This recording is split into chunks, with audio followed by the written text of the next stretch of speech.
A barber's shop in London, a city where as many as 1 in 30 people has coronavirus. Police step in to stop 2 customers getting haircuts. The owner was fined £1,000 for breaking lockdown law.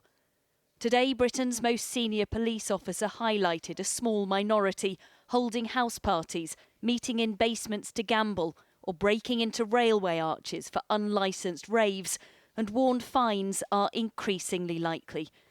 But cracking down on smaller violations is a minefield. Rank and file officers want clear guidance. My plea to the government is, where you can, accepting that it's difficult, you've got to make the law crystal clear.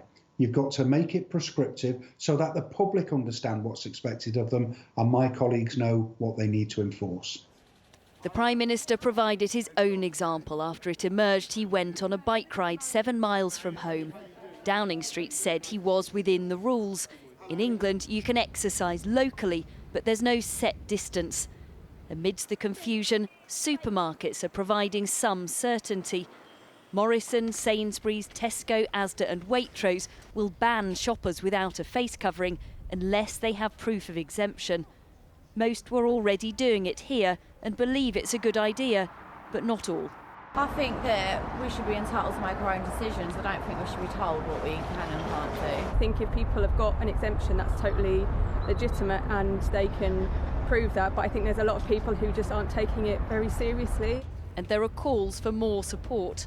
The police also need to play their part, because with over 400 incidents every single day of violence or abuse against shop workers, we need the police to stamp that out. On a different front line, the NHS is under increasing pressure. But some who feel the public is being blamed point out they're currently seeing the impact of Christmas, when for many mixing was legitimate. You can't really do this on-off business and expect the public to understand why at one time when the virus is going up, it's okay to do more things, in fact, and another time you have to do less things. It's one of the key messages, public health messages, is that when the government speaks, it should be clear and it should be consistent. The government insists the stay-at-home message in England is plain to understand. It's time to double down, but they won't rule out more restrictions in the days and weeks to come. Tessa Chapman, 5 News.